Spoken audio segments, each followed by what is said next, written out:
Hello friends, welcome to our YouTube channel Civil Engineer Site Knowledge. It is part 1 and today I am going to discuss about topmost civil engineer interview question, and it is very important for all fresher civil engineer. ये जो है आज का topic civil engineer basic knowledge, ये बहुत informative video होने वाला है आप सभी सिविल इंजीनियरों के लिए। इसमें एक नंबर में weight of 1 bag of cement, एक बैग सीमेंट का वेट कितना होता है 50 kg।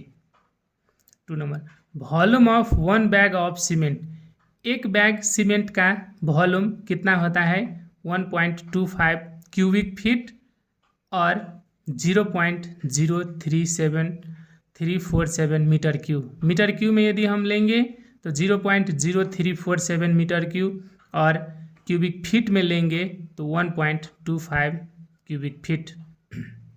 3 number height of kitchen and bathroom, kitchen और बाथरूम का हाइट मिनिमम कितना होना चाहिए, मिनिमम 3 मीटर का होना चाहिए।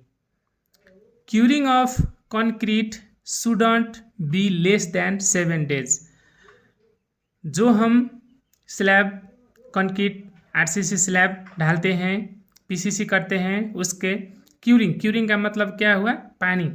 कब तक हम पानी डालना चाहिए, कम से कम 7 दिन कम से कम पानी उस पर डालना चाहिए, उसी को क्यूरिंग कहता है।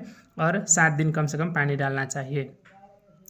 Electrical conduct should not run in column, जब हम अपने घर तैयार हो जाता है ना तब वायरिंग करते हैं, उस समय जो इलेक्ट्रिक कंडक्ट जो होता है ना, इलेक्ट्रिक वायर पाइप जो हम पाइपिंग करते हैं, उस समय कॉलम में नहीं डालना चाहिए। Water cement ratio decide strength of concrete, water cement ratio के कैसे करना पड़ेगा। वाटर सीमेंट रेशियो जो है जितना रेशियो हम यूज़ करते हैं, ठेक M20 यूज़ करते हैं तो M20 1:3 के रेशियो यूज़ करना पड़ेगा। M25 करते हैं तो M25 की रेशियो यूज़ करना पड़ेगा, उसमें से ज़्यादा और कम नहीं यूज़ करना चाहिए। उसके बाद minimum size of column is 9 इंची इंटू 9 इंची, कॉलम का जो मिनिमम साइज होता है ना, रेसिडेंशियल बिल्डिंग, कमर्शियल बिल्डिंग के तो थोड़ा बेसी रखना पड़ेगा, लेकिन minimum size of the column जो रेसिडेंशियल बिल्डिंग का होता है वो 9 इंची इंटू 9 इंची। Minimum size of the footing का साइज कितना होना चाहिए, मिनिमम 2 इंटू 2 फीट, 2x2 का मिनिमम फुटिंग साइज होना चाहिए। Height of the building, 1 story building का हाइट कितना होना चाहिए 3.15 मीटर, 1 स्टोरी बिल्डिंग का हाइट।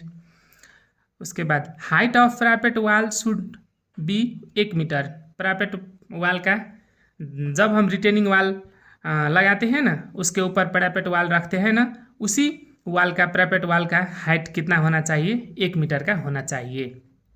उसके बाद हाइट ऑफ विंडो का हाइट कितना होना चाहिए 2.1 मीटर। इसका मतलब फ्लोर, ये लैंड से इतना हाइट में हमको हाइट ऑफ विंडो रखना चाहिए, height of window is equal to 2.1 metre.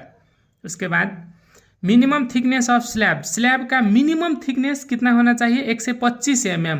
Minimum thickness जो है ना, स्लैब हम छत ढालते हैं ना, उसका मिनिमम थिकनेस कितना होना चाहिए 125 mm।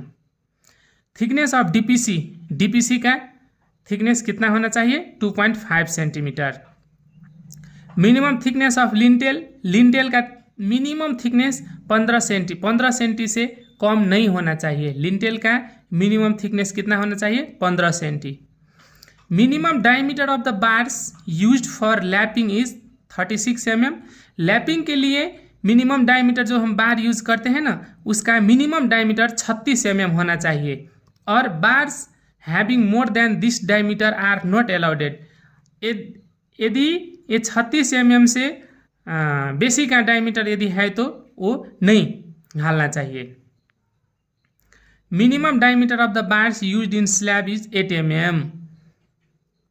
छत को जो स्लैब हम ढालते हैं ना, उस स्लैब में जो हम बार यूज़ करते हैं ना, रॉड सरिया, उस सरिया का डायमीटर 8 mm से कम का सरिया यूज़ नहीं करना चाहिए। और लास्ट में number of the cement bag in 1 metre cube is equal to 28.8 bag. 1 metre cube में कितना बोरा सीमेंट यूज होता है?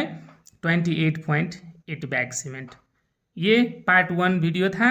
अब जल्द ही पार्ट 2 वीडियो लेकर आएंगे। आप सभी subscribe the YouTube channel civil engineer site knowledge. Civil engineer site knowledge YouTube channel को सभी सब्सक्राइब करिएगा। ऐसा ही इन्फॉर्मेटिव वीडियो के लिए YouTube channel civil engineer site knowledge को सब्सक्राइब करिएगा और बेल आइकन भी प्रेस करिएगा, क्योंकि नया वीडियो हम अपलोड करते ही आपको इन्फॉर्मेशन चला जाएगा। धन्यवाद।